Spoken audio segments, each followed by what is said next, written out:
নমস্কার, আমার নাম সুমন আর আপনারা দেখছেন স্টক মার্কেট উইথ সুমন। তো গাইস, এই সপ্তাহ হতে চলেছে স্টক মার্কেটের জন্য ধামাকা সপ্তাহ। বড় বড় ইভেন্ট এই সপ্তাহে আমরা দেখতে পাবো, আর ইভেন্টের ফলাফল যেভাবে আসবে স্টক মার্কেটের মোড় ওই দিকেই ঘুরবে। স্টক মার্কেটের নিউজ শুরু করার আগে আপনাদের কাছে একটা অনুরোধ, চ্যানেল নতুন হলে অবশ্যই চ্যানেলটা সাবস্ক্রাইব করে নেবেন, পাশে থাকা বেল আইকনটা ক্লিক করে অল নোটিফিকেশন অন করে দেবেন, যাতে stock market related all type video আপনাদের স্ক্রিনে সবার আগে পৌঁছে যায়। আর একটা ছোট্ট ডিসক্লেমার, সেটা হচ্ছে আমাদের চ্যানেলটা এডুকেশন পারপাস, তাই কোনো শেয়ার বাই সেল বা হোল্ড করার কোনো পরামর্শ এই চ্যানেল দেয় না। তো চলুন শুরু করি স্টক মার্কেট নিউজ। প্রথম যে বড় নিউজটা উঠে আসছে স্টক মার্কেট থেকে, সেটা হচ্ছে সামনেই বাজেট রয়েছে। তো বাজেটের ফলাফল, এখানে এমন বাজেট, এই বাজেটটা যেটাতে সরকার সবাইকে খুশি করতে চায়, আর সবাই তো কখনো কোনো কিছুতে খুশি হয় না, হবেও না। তো এবার দেখার পালা সরকার কতটা খুশি করতে পারছে মানুষদের, আর স্টক মার্কেটে তার প্রভাবটা কিভাবে পড়েছে। দ্বিতীয় নিউজ যেটা, সেটা হচ্ছে এবারে আসবে অটো সেক্টরের রেজাল্ট। তো আমরা দেখতে পাবো গাড়ি কি রকম বিক্রি পাটা করেছে, কোম্পানিদের কিরকম বিক্রি পাটা হয়েছে। 3 নম্বরে যে নিউজটা রয়েছে সেটা হচ্ছে Q3 রেজাল্ট অনেক কোম্পানির বের হবে। 4 নম্বর নিউজটা আগেই আমি দিয়ে দিয়েছি অলরেডি, সেটা হচ্ছে LIC-কে পারমিশন দিয়েছে RBI যে HDFC ব্যাংকের শেয়ার 9.99% পর্যন্ত কিনতে পারবে। LIC-র কাছে যেটা 5% কত সামথিং ছিল, তো ওটা ওর 9.99% পর্যন্ত বাড়াতে পারে। এই পারমিশনটা দিয়ে দিয়েছে। তো আমরা একটা নেক্সট মর্নিং আমরা যখন মার্কেট ওপেন হবে তখন আমরা দেখতে পাবো যে HDFC ব্যাংক কীরকম, এই নিউজটার চলতে HDFC ব্যাংক কীরকম পারফরমেন্স করছে। তো এই ছিল আজকের 4টা মূল নিউজ। আর 5 নম্বরে যে নিউজটা রয়েছে, এই সপ্তাহে কোনো ছুটি ছাটা নেই। গত সপ্তাহে যেমন আমরা দেখলাম 2 দিন ছুটি ছিল, আর মাত্র মার্কেট 3 দিন ওপেন ছিল। এখন আর এই সপ্তাহে কোনো ছুটি ছাটা নেই, একদম ছুটি 8 মার্চ শিবরাত্রির দিন। এবার গাইস আমরা কিছু স্টক নিয়ে আলোচনা করব, যেই স্টকগুলোর ভবিষ্যৎ খুব ব্রাইট। যেমন আমাদের সামনে প্রথম স্টক হলো টাটা পাওয়ার কোম্পানি।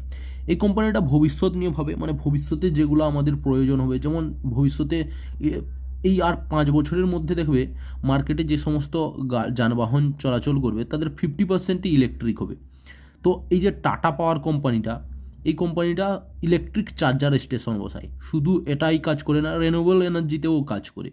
মেনলি বলতে পারো পরিবেশ বান্ধব নিয়ে যে সমস্ত কাজগুলো হয় টাটা পাওয়ার কোম্পানি করে। আর জানো সরকার এই সব কোম্পানিকে কতটা ভালোবাসে, কতটা সাবসিডি, কতটা ছাড় দেয়, কতটা সুযোগ সুবিধা দেয়। তো এইটাই হচ্ছে এখন আমরা দেখতে পাচ্ছি সামনে ভোট, বাজেট, এই স্টকগুলা রফতার ধরেছে। কেন একটার পর একটা ডিল পাচ্ছে এই স্টকগুলা। দেখো এখানে 2.28% আমরা আবার দেখতে পেয়েছি। গতকাল যখন মার্কেট ওপেন ছিল এটা উপরের দিকে ট্রেড করেছে।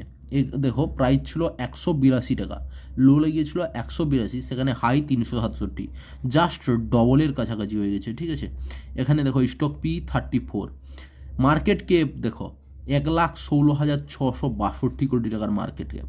ঠিক আছে, বুক ভ্যালু 94 টাকা, ROE 12 আর ROC 11.7।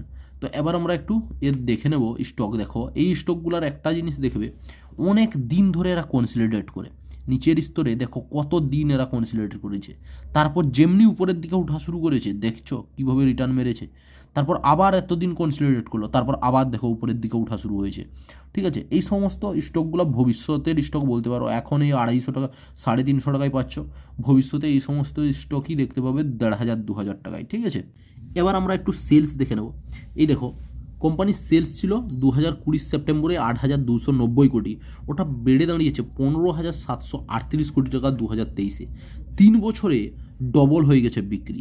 এবার আমরা যদি প্রফিটে যাই, দেখবে এখানে 371 কোটি ছিল, আর এখন 1,017 কোটিতে দাঁড়িয়েছে, মানে প্রফিট দুগুণের থেকেও বেশি হয়ে গেছে।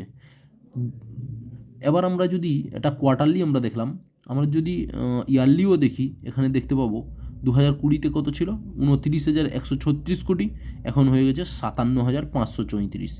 এখানে প্রফিট 1,316 থেকে 4,149, মানে 3 গুণ হয়ে গেছে এখানে প্রফিট। ঠিক আছে, এখানে যদি কোম্পানির ধার দেখো, এই কোম্পানিগুলো একটু ধার বেশি নেয়। ঠিক আছে, এখানে দেখো 2020-তে 51,936 কোটি ছিল, এখন 52,000 526 কোটি। এই কোম্পানির ক্ষেত্রে কিন্তু খুব একটা ধার বাড়েনি তুলনামূলকভাবে। এখানে দেখো 52,923 কোটি ছিল আগের কোয়ার্টারে, ঠিক আছে, কিন্তু এখন একটু কমেছে, ঠিক আছে। তো ধারও কমাতে চেষ্টা করছে। এখানে যদি আমরা দেখি এখানে আমরা যদি রিজার্ভে দেখি, এখানে দেখো 29,817 কোটি টাকা কোম্পানির কাছে রিজার্ভ আছে। আর একটা জিনিস, টাটার বিশ্বাস রয়েছে এই কোম্পানিতে। একটা স্টক দেখালাম লার্জ ক্যাপ, আর নেক্সট আমাদের যে স্টক দুয়ারিকেশ সুগার ইন্ডাস্ট্রি লিমিটেড, এটা হচ্ছে একটা স্মল ক্যাপ কোম্পানি, ঠিক আছে, যার কারেন্ট প্রাইস চলছে মাত্র 84 টাকা, বুক ভ্যালু 42 টাকা, মার্কেট ক্যাপ 1,591 কোটি টাকা, হাই লেগিয়েছিল 110 আর লো লেগিয়েছিল 75। তো লোয়ের আশাপাশি ট্রেড করছে। তো এই স্টকটা কেন বলছি, দেখো এটা একটা সুগার কোম্পানি, সুগার ইন্ডাস্ট্রি, চিনি তৈরি করে বলতে পারো। এই কোম্পানিটা একটা সুগার কোম্পানি, তার সঙ্গে ইথনলও তৈরি করে, ঠিক আছে। ডিভিডেন্ড ইল্ডও খুব ভালো দেয়, দেখো 2.37% ডিভিডেন্ড ইল্ডও দেয়, ঠিক আছে। মানে তুমি যদি সেভিংসে তোমার ফেলে রাখো টাকাটা, যে ইন্টারেস্ট পাবে এই শেয়ারে ফেলে রাখলে সেই ইন্টারেস্ট পাবে। তাছাড়া একটা স্মল ক্যাপ কোম্পানি, দুর্দান্ত নিচের ভ্যালুয়েশনে পাওয়া যাচ্ছে, ঠিক আছে। আর ইথনল বানায়, যেটা সরকার বলেছে 2025-এর মধ্যে পেট্রোলের মধ্যে ভালো পরিমাণ ইথনল মিক্স করবে, ঠিক আছে। তো ইথনল বানাই মানে বুঝতেই পারছো এই স্টকগুলো বুস্ট তো করবেই, আজ নয়তো কাল। তো কিছুদিন কনসলিডেট করবে, কিছুদিন পেন দেবে, কেন এইগুলা পেনি স্টকও বলতে পারো, তো কিছুদিন তো পেন দেবে, ঠিক আছে। এবার আমরা চলে যাই সেলসে। এখানে আমরা ইয়ারলি বের করে নেবো, কারণ ছোটো কোম্পানি না। তো এখানে ইয়ারলি দেখো 1,336 কোটি থেকে বেড়ে দাঁড়িয়েছে 1,933 কোটি। এখানে 73 কোটি প্রফিট থেকে বেড়ে দাঁড়িয়েছে 108 কোটি। তো প্রফিট বাড়ছে, সেল বাড়ছে। এবার আমরা যদি চলে যাই ধার বাকিতে, তাহলে এখানে দেখবে কোম্পানির কাছে রিজার্ভ আছে 772 কোটি টাকা, যেটা আগে ছিল 721 কোটি, তার আগে ছিল 654 কোটি, তার আগে ছিল 560 কোটি। তো রিজার্ভ দেখতে পাবে কন্টিনিউয়াসলি বাড়ছে।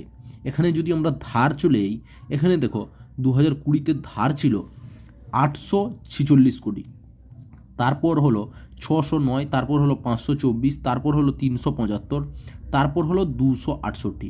তো কন্টিনিউয়াসলি ধার কমছে, রিজার্ভ বাড়ছে। তো বুঝতেই পারছো এই স্টকটাতে কীরকম পরিবর্তন আসছে। ধীরে ধীরে কোম্পানির ডেট ফ্রি হতে চলেছে, আর কোম্পানি ভালো রকম পুঁজি করে নিচ্ছে, ঠিক আছে।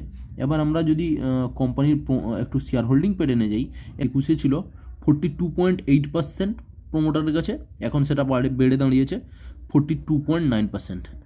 কোম্পানির একটা সবথেকে বেশি ভালো কে জানবে, প্রমোটার জানবে, এখানে প্রমোটার বাড়িয়েছে। এফআই 0.38% ছিল, বেড়েছে 3.97%। কোথায় 0.38, কোথায় 3.97, তো কোম্পানি অনেকটাই বাড়িয়েছে। এবার আমরা যদি যাই ডিআইয়ের কাছে 3.91% ছিল, ওটা বেড়ে দাঁড়িয়েছে 0.07%। মানে বাড়েনি, এখানে বিক্রি হয়েছে, কমিয়েছে, ঠিক আছে। সরি, এটা মাই মিস্টেক। এখানে 3.91% ছিল, ওটা কমে দাঁড়িয়েছে 0.07%। তো ডিআই কী কারণে বিক্রি করেছে জানি না, কিন্তু ডিআই যা বিক্রি করেছে এফআই তা কিনে নিয়েছে। এখানে আমরা উল্টো দেখে পেলাম অনেক দিন পর। গভর্নমেন্টের কাছে 0.13% ছিল, ও এখনও 0.13%ই আছে। প্রমোটার পাবলিকের কাছে 53.50% ছিল, এখন আছে 53.75%। তো হালকা পাবলিক বাড়িয়েছে, আর এখানে এফআই ডিআই বদল হয়েছে, ঠিক আছে। এফআই কিনে নিয়েছে, ডিআই বিক্রি করে দিয়েছে। তো যাই হোক, এই ছিল এই স্টকটা। তো এই ছিল আজকের দুটো স্টক। যদিও বাই সেল হোল্ড করার কোনো পরামর্শ নেই। অবশ্যই ভিডিওটা ভালো লাগলে চ্যানেলটা সাবস্ক্রাইব করে নেবে, পাশে থেকে বেল আইকনটা ক্লিক করে অল নোটিফিকেশন অন করে দেবে, আর একটা লাইক করে দেবে। আজকের মতো এই পর্যন্ত, পরবর্তীতে আবার দেখা হচ্ছে। ততক্ষণ সবাই ভালো থেকো।